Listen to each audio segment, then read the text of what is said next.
4 favourite traits. Female. It's a good trait. Not that important. Harry Styles is an insanely iconic pop star, and okay, we all know who he is. He needs no introduction. Rising in fame as part of the boy band One Direction, even when they broke up, he has only continued to dominate the music listening charts. He very recently headlined at Coachella, where he held a bisexual flag up with pride. Tons of celebs reacted to his icon behavior, and we stan. He also performed with Shania Twain and debuted 2 new songs ahead of his new album, Harry's House, which is set to be released near the end of May. So today we're covering Harry Styles. Tomorrow though, you decide. Let us know in the comments down below who you think we should cover on the next episode of Where Are They Now. While you're down there, it would be rockin' if you could like this video so we know you like it and we'll keep making more videos just like it. Now let's get into it. Harry Styles was born in England to his mum and dad, who would later divorce when he was 7 years old. Despite that, he says he had an extremely good childhood with a very supportive family. Even from a young age, he loved singing, and he loved to sing karaoke for his grandfather. Throughout high school, he had a band that won a local Battle of the Bands competition. Then, following the suggestion of his mother in 2010, Harry auditioned as a solo contestant for the X Factor. He advanced to boot camp, but failed beyond that, and so he, along with 4 others in his age group, who were also eliminated, were put together to form a band to compete in the group's category. They were mentored by Simon Cowell, and the band would be called One Direction, consisting of Niall Horan, Liam Payne, Louis Tomlinson, Zayn Malik, and Harry himself. They started to gain some serious traction in the UK while they were still on the X Factor, and despite only winning 3rd, they would go on to become major international hits. Once the show ended, One Direction signed with Simon Cowell and released their debut album with the single What Makes You Beautiful. It basically immediately reached #1 in the US, being the first British group to do so. Their 4 succeeding studio albums were all bestsellers and #1 hits in the UK. But in 2016, 6 years after they debuted, the band went on an indefinite hiatus at Harry's suggestion because they didn't want to exhaust the fan base. Now, post-2016, Harry has gone on to become a successful solo artist. He signed to Columbia Records and released his debut single called Sign of the Times. The song was so successful, smashing the UK charts, and the music video won the Brit Award for British Video of the Year. It was also called the Best Song of 2017 by the Rolling Stone. This was all before the album that the single was on had even been released. So, come May 2017, Harry releases his self-titled first solo album. His musical style also pivoted from boy band harmonizing to rock ballads and extravagant, emotionally complex lyricism. Also around this time, Harry ventured into film and made his debut on the Christopher Nolan war film Dunkirk. I saw this movie in theaters not knowing that Harry Styles was in it, and usually when you see non-actor celebrities in movies, it kind of takes you out of the mythos of the movie a little bit. Like in a wait a minute, they aren't supposed to be here kind of way. But when it came to Harry, I was genuinely so surprised how well integrated he was into the film. So much so that despite being a big fan of his, I wasn't entirely sure that it was even him until I saw the end credits, because he was so good at just looking like an actor who fit into the scene he was in. Also, to Harry's credit, he won the part separate from his singing career, in that reportedly Christopher Nolan didn't even know he was famous. He won the part over thousands of young men because, quote, he fit the part so wonderfully and truly earned a seat at the table.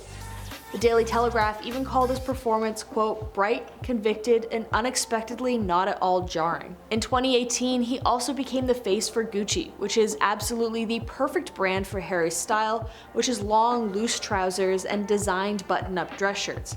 Think like 80s Italian teen chic. Anyways, so after that comes Harry's second album, Fine Line. When I tell you that this album was solely responsible for me getting over a breakup, man is that the truth. Oh, it's just so good. My friends and I also love to play FPSs to this album. It is pure chaos. Fine Line was also kind of a shift from his previous album, which was much more grandiose. This one focused on more softer lyricism that made the music easy to listen to, extremely flowy, and served to distract from some of the sad messaging that comes through in his lyrics. It peaked at #2 in the UK but hit #1 in the US, breaking the record as the biggest sales debut from an English male artist in the US. Stevie Nicks even called Harry, quote, the son I never had. He won tons of awards for it, including at the AMVs, the Grammys, the Billboard Music Awards, etc., etc. It was also named number 491 in the Rolling Stones 2020 list of the 500 greatest albums of all time. And now, the most recent music from Harry is his newest single, As It Was, that was released on the 1st of April off of the album Harry's House, which is set to be released on the 20th of May. The single debuted atop the UK and the US charts, becoming his second solo #1 single in both countries. He's also set to star in a new movie called Don't Worry Darling, which is going to be directed by Olivia Wilde, while also playing the character of the policeman in the movie My Policeman, so that's pretty exciting. Anyways, he headlined for Coachella super recently and it was amazing. Coachella is one of the biggest music festivals of the year, with tickets costing an insane amount of money.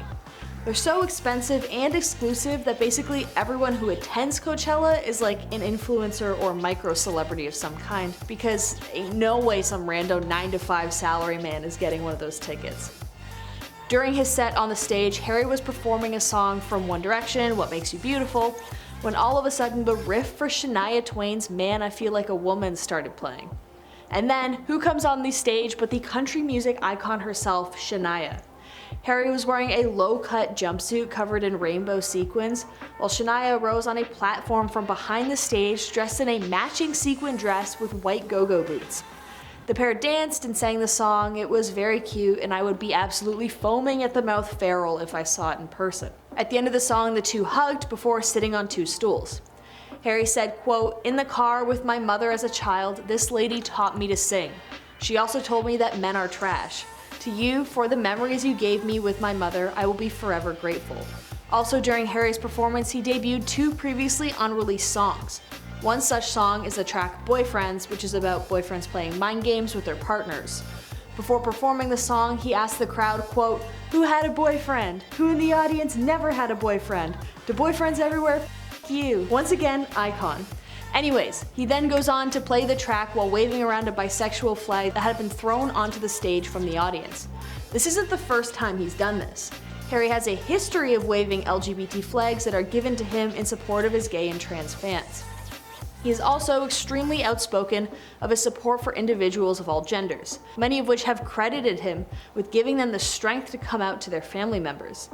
In this new age of embracing fluidity, it really is amazing to see one of the biggest pop stars of a generation so open to love.